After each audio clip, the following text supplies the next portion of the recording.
pour ça, c'est pour ça que je n'avais pas déplacé. Parce que même si j'ai enchaîné les 18 heures de route, et d'ailleurs, un petit conseil, c'est ça que je voulais vous donner.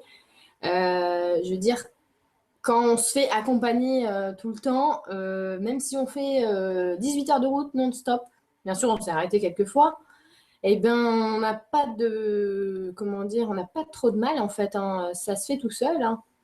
Donc, j'ai eu un petit coup de barre après, c'est vrai, mais je voulais vraiment enchaîner sur le truc.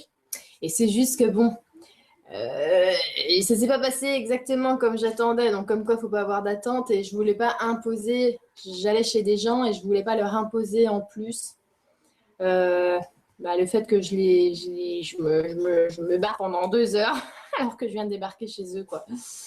Donc voilà, c'est tout. C'est pour ça. On va commencer. Je crois que Steph, elle a déjà pris des questions. Et puis, coucou Steph. Ouais, coucou Lulu. Ma petite biche, ça va? Ça va très bien, hein. Ouais, c'est bien. On va pouvoir recommencer alors, hein? Je ne sais pas comment les gens font. Aujourd'hui, j'ai quand même essayé d'aller dans le centre-ville. Truc que quand, pour une campagnarde, n'arrive pas souvent. Et honnêtement, alors je vous dis, j'ai fait un actionnat sur comment vivre avec l'entourage, les moldus et tout ça, quand on est justement, on s'est bien réveillé. Eh ben purée, j'ai pu le mettre en application dès que je suis sortie de chez moi, hein. C'était vraiment la folie de la folie. Ils sont tous fous à Angers là avec Noël. C'est Ah ouais, ouais. Moi, ah c'est la vache. pareil. Oh. Bref, je pense que ça va être mieux de commander les choses parce que purée. Ouais, moi aussi, je suis allée à Tours en centre-ville aujourd'hui. Bah, piouf, on avait hâte de repartir, hein. Ah c'est l'effervescence quoi. Ils sont fous hein. À croire qu'ils se font jamais de cadeaux pendant l'année, hein. C'est dingue. Donc bon voilà, on va faire soft. De toute façon, je veux dire, le plus beau cadeau, c'est quand même d'être bien tout le temps. Donc moi, je vais pas me mettre mal pendant 3 heures pour aller à gauche et à droite. Ouh là là. Voilà. Alors c'est parti, vas-y Steph, je t'écoute. Ok, donc là, on a des questions déjà pour 1 heure, facile, hein. Ok, super. Alors, je commence par Caro. Caro qui dit coucou Lulu et Steph, j'espère que ma question vous parviendra. Oui, je ne pourrai pas être en direct avec vous ce soir. Je me suis séparée de mon compagnon il y a plus d'un mois. Il n'a pas réagi quand je l'ai quitté. Il ne ressent rien. Quand je pleurais, il ne ressentait rien non plus. Et moi, je me suis investie et battue pendant 1 an et demi pour l'aider à affronter ses démons intérieurs, alors que lui ne faisait que m'observer en retour.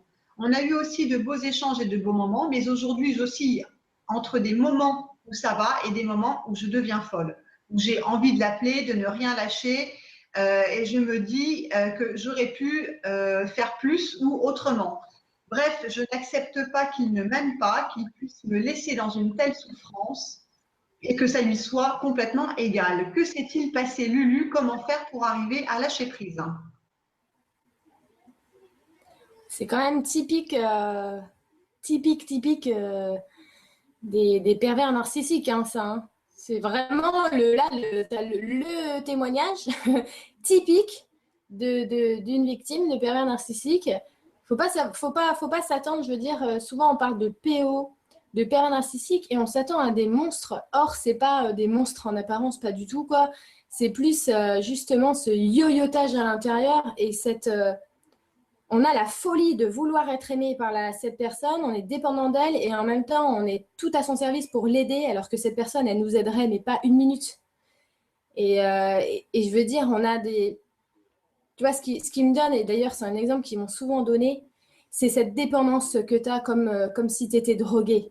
Et tu sais, tu as des fois, quand tu arrêtes par exemple de fumer ou quand tu arrêtes n'importe quelle dépendance, tu as des sursauts, des relents comme ça où tu es en manque. Et c'est exactement ça que ça fait avec ces personnes-là, c'est qu'on est sûr, au fond, on a pris la bonne décision au moment où on s'écoute. C'est bon, on est dans le bon flux et à un moment donné, on retombe comme ça et la crise de manque, quoi, à vouloir lui envoyer un texto, l'appeler, faire tout pour le croiser, je sais pas, monter, échafauder des plans, tu vois. Donc, qui pend derrière moi? Écoute, pour tout le monde, je vais vous dire juste un truc sur la maison. C'est que ça fait 2 fois que je vois quelqu'un ici, que je viens de dire à ma mère quand même qu'il faut falloir peut-être faire quelque chose parce que j'ai vu quelqu'un sur l'ordinateur là-bas et j'ai vu quelqu'un hier déjà dans le salon à plusieurs reprises dans le couloir. Et il y a des gens tout autour. Et puis, bah, vu le terrain qu'elle a, ça va être ça tout le temps, quoi. Et voilà, donc si vous voyez du monde derrière moi, dites-leur bonjour. Hein. De toute façon, ils vont vouloir se montrer. Donc, voilà.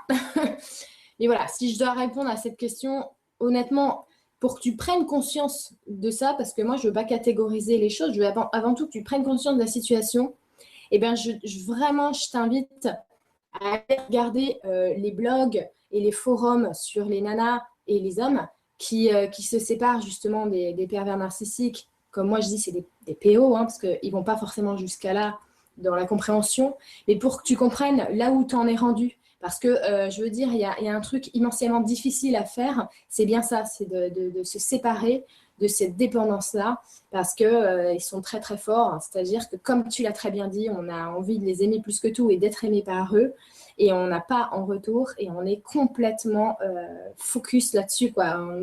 Ça nous envahit l'esprit, le cerveau, le cœur, c'est un tourbillon, un siphon, c'est un siphon.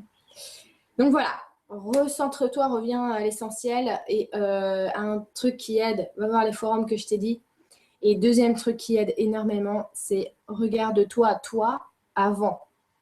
Avant, la vraie toi, tu vois. La vraie toi, celle qui est vivante, pleine de vie, pleine envie de créer des choses, des idées plein la tête, celle qui est grande, qui est belle, qui est super, tu vois.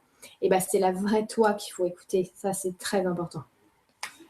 Donc, moi, je me rappelle quand j'ai eu cette séparation, mon focus, je l'ai mis sur je veux quelqu'un qui soit totalement épanoui, en fait.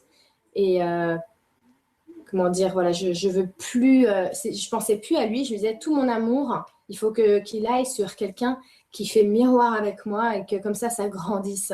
Et ça faisait vraiment la nana qui pensait au prince charmant, mais je vous jure, c'était comme ça. Et n'importe que je l'ai trouvé. Donc bon, voilà. Merci beaucoup. Ok, je passe à la question suivante.